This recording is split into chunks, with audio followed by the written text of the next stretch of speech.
Hello and welcome back to our Okinawan Kempo YouTube channel showcasing some techniques of Kiyojute Ryu.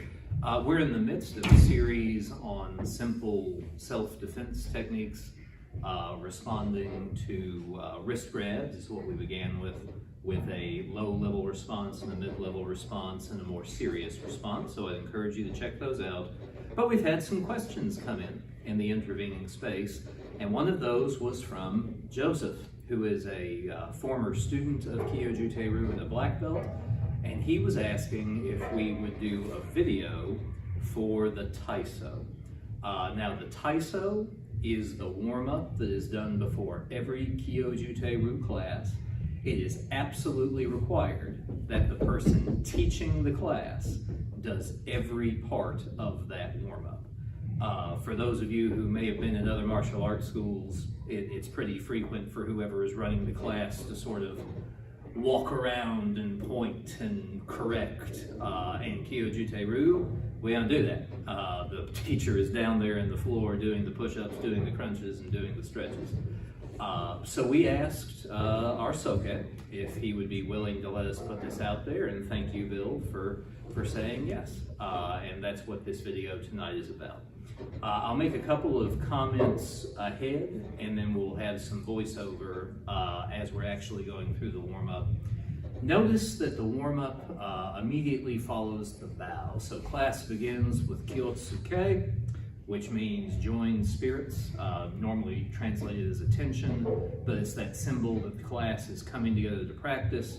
We rei, to show our appreciation for each other, to coming to the training.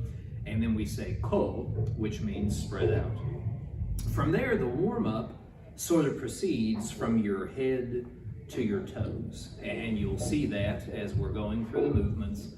There's a big focus on flexibility and getting your neck loose and your shoulders loose and your wrists loose and your waist loose so that you're able to safely practice grappling and throwing and kicking and all the things you do in a martial arts class. We do a fair number of push-ups to build upper body strength. We do a large number of crunches to build strength in the core. So much of what we do in the martial arts is powered from your middle, whether that's lifting a leg into a kicking position, doing a break fall and breathing out and tightening up your body. So you'll see how the warm-up supports the practice of martial arts. And then there is a tremendous amount of stretching, making sure that the legs are limber, and then it closes with wall kicks. The warm-up is really a beautiful balance of stretching and strength development. Bill would say, our headmaster, it's really sort of the perfect amount of exercise to do each day. A little strength training, a little endurance training, and a little flexibility training. I think it's also important to mention that this is something that is uniquely Kiyojute Ryu's. One of Bill's three main teachers was Bill Superfoot Wallace, who actually was his bachelor's degree was in physical education, and his master's degree from UT Memphis was in kinesiology. So even the way that the exercises and the stretches are done, there's a good basis in exercise science. It's a beautiful thing. And our headmaster, who turned 70 this year, still does this warm-up at least twice a day when he's teaching class, in addition to his regular workouts. So we hope you'll enjoy it. We hope you'll try it. One of the things we said back in our Mastering Kempo series was Kiyojute Ryu is an art for everyone. Whether you're out of shape or in shape, whether you're young or old, this is something you can learn to protect yourself. And doing this warm-up and gradually developing your power and your flexibility is a big part of the training. So we hope you'll like and subscribe, ring the bell to get notifications. If you have any questions about this warm-up or any questions about where it came from or the parties involved, we'd love to hear from you.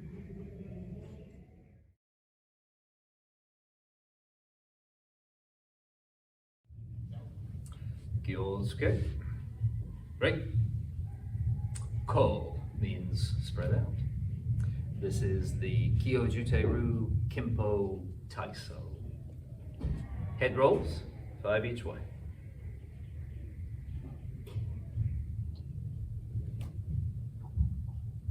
You'll notice we sort of work our way from the top to the bottom as we go.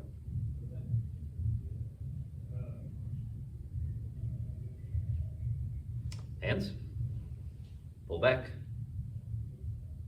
fold down, edges out, fingers in. Outer circles with the wrist.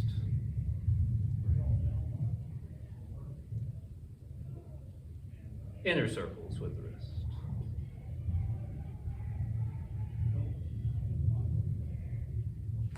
With your feet at about shoulder width apart, bend down toward the floor. Lean back, arch your back. You can use your hands to support yourself on your thighs. Reach down to the right side and over to the left side. Come up. Now we work on our waist and our hips, circle hips. Somebody want to make the joke? Yes. Go ahead. It's your joke, Liam. You do it. If Bill were here, he would say this move comes from Hawaii. Because there are strong Hawaiian roots to Kempo. There you go. All right. First place it was taught in U.S. territory. Switch. Joke.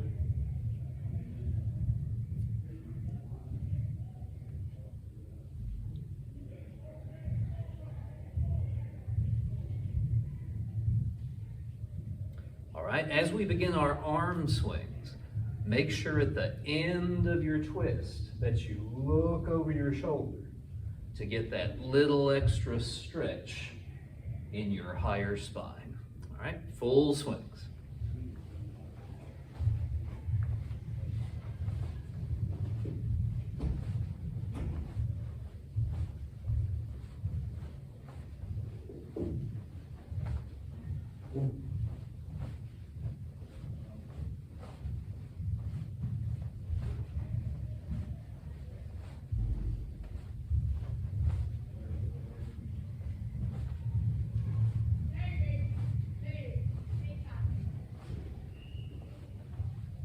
And outer circles.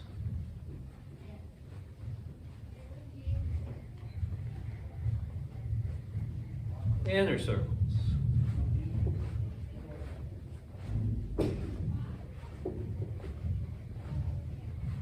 Crossways.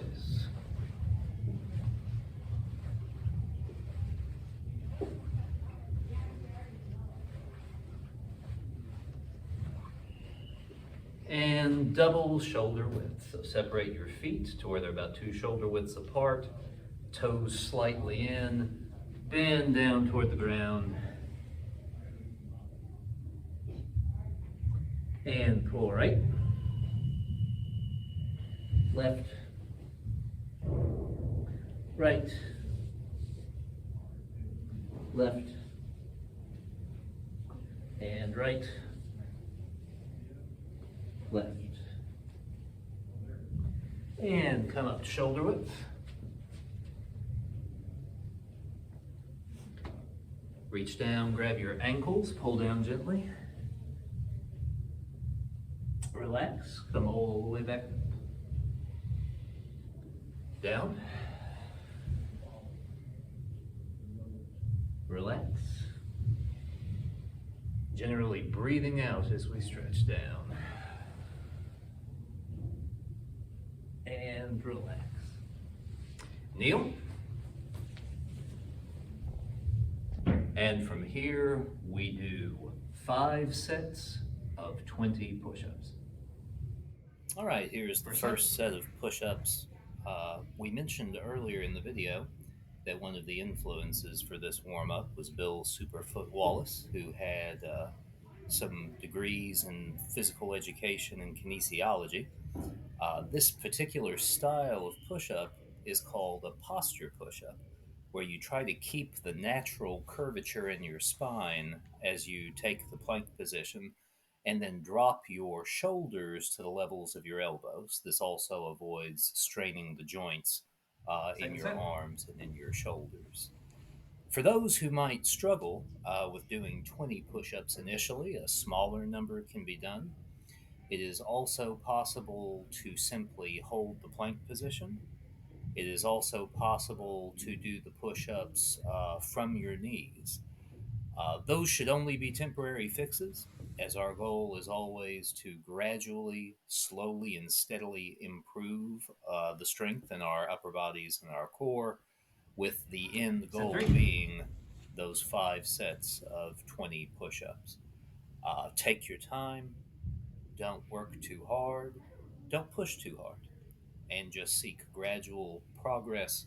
The training will strengthen your body and things will get easier as days go by. You'll notice as we're moving through these multiple push up sets that a break is indicated between each. On the one hand, this is to allow you an opportunity to recover where you're ready for the next set. But another important function of the breaks and the push ups is this is time for the people in the class and the leader of the class to visit. People share what's going on in their weeks and their days. Questions are asked about martial arts history and martial arts techniques. Announcements are made about upcoming clinics or testing schedules. Sort of like the family gathering around the table, this is an opportunity for the members of the dojo to get to know each other on a friendly level, even on a familial level. I've been very fortunate in my 30 plus year martial arts career to have some students who have stayed with me for a long time. And those truly are like members of the household. Following the 5 sets of push ups, we move to the back stretch. Now, you notice in the back stretch that one of your legs is placed over the other knee with the foot flat. You put your same hand on that foot. For example, if my left leg is crossing over my right knee, I place my left hand on my left foot, extending the right arm out to the rear.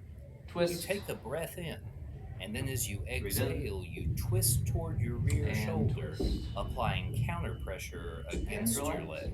We now do 2 sets of 100 crunches. First set.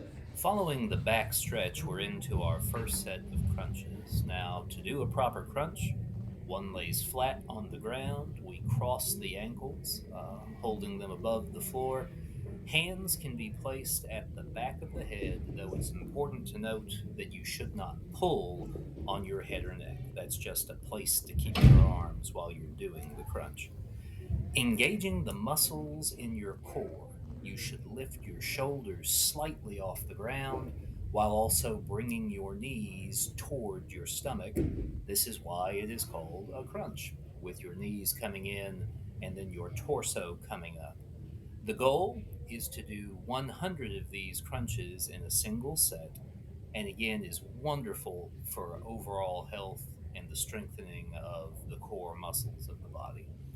If you struggle with the number of crunches, just as with the push ups, certainly you may reduce the number and build up to those full sets of 100 over time. Occasionally, we will encounter a student who, due to a back injury or exceptionality, cannot lay flat. Sometimes a plank for a student who cannot do the crunch can be substituted, as that also engages the core muscles. But the crunches are really a key part of the warm up. Again, seeking over time to do 2 sets of 100. Sort of flutter your legs. Occasionally push them down to the ground. And flutter more. In between the 2 sets of crunches, you will see the butterfly stretch. When doing butterfly, the bottoms of the feet are placed together and then the legs are fluttered. Again, this is geared toward developing looseness in the hips and the legs. Every couple of flutters should be distributed with a pressing of the knees as flat to the ground as possible. So you flutter your legs and then you push your knees down. Next, we move into the leg rock and hugs, And where you hug your calf to your chest. To give some specific guidance, imagine taking the edge of your left foot, placing it in your right elbow, wrapping your left arm around your left knee, and then rocking by twisting your torso, back the to leg, butterfly. roughly 10 times, and then hugging it to your chest. We bend forward and try to put our foreheads on our toes. As you do so, make sure that you're bending from your waist and not arching your back. Straight forward. Relax. Down. Relax. And one more time down. And relax. Second set of crunches.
And hop up to double shoulder width. Try to put your forehead on the line between your big toes.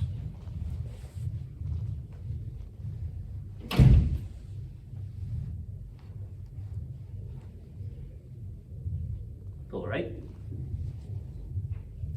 left, center, right, left, center,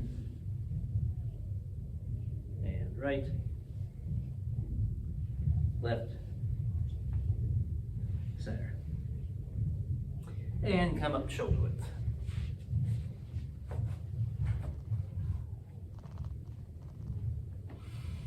Reach down, grab your ankles. With both hands, pull to your right leg. With both hands, pull to your left leg. And back down the center. Relax. Down. Right. Left. Center. Relax.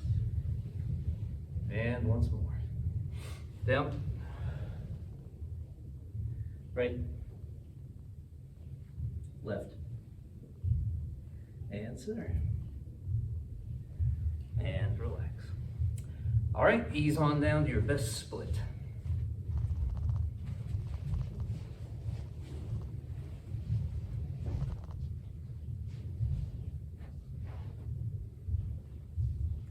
Okay, put your right arm out. Your left arm up and reach to your foot down. Relax. Down. Relax. And down. Relax. Switch and down. Relax. Down. Relax. And down. Relax. Once again, just like in the butterfly, as we bend forward, make sure it's from your waist and not through an arching of the back. Straight forward. Relax. Down. Relax. And down. Relax. Reach right with both hands. Relax. Down. Relax. And down. Relax to the left. Relax. Down. Relax. And down. Relax.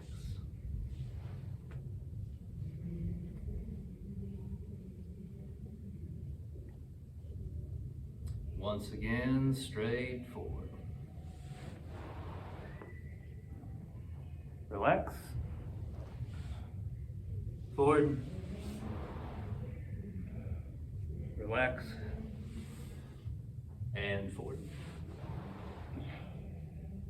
And relax.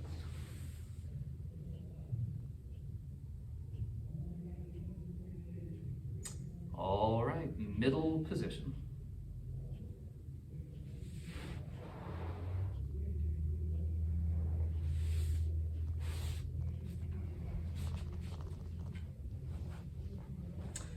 There are actually 3 ways to rise from the floor.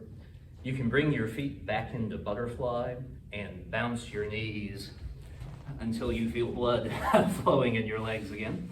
And then you can rise from here. It is also sort of the second pathway is as you work to keep your hips low to the floor, you can walk yourself forward on your hands trying to stay low and then come up from there. That's sort of the middle pathway. Our final goal after years of training is to be able to flatten yourself and then pull through, actually pressing your entire body from heel to heel to the ground.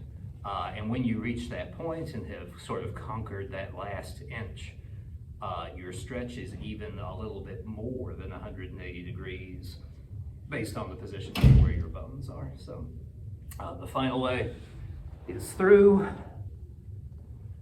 back, and you press to the ground. And then you rise. Once you're on your feet, we lift our knees to our shoulders 10 times.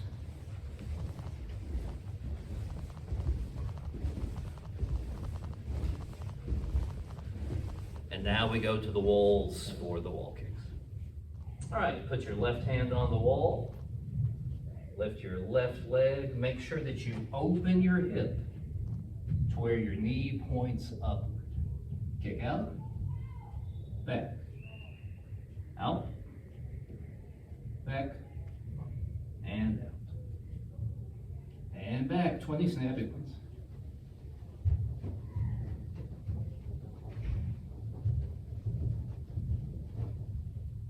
Down. Right hand and right knee. Again, bring your right knee up. Make sure you open your hip to where your knee is up. Kick out and hold it. Back. Out. Back. And out. And back, 20. The warm-up concludes with the wall kicks.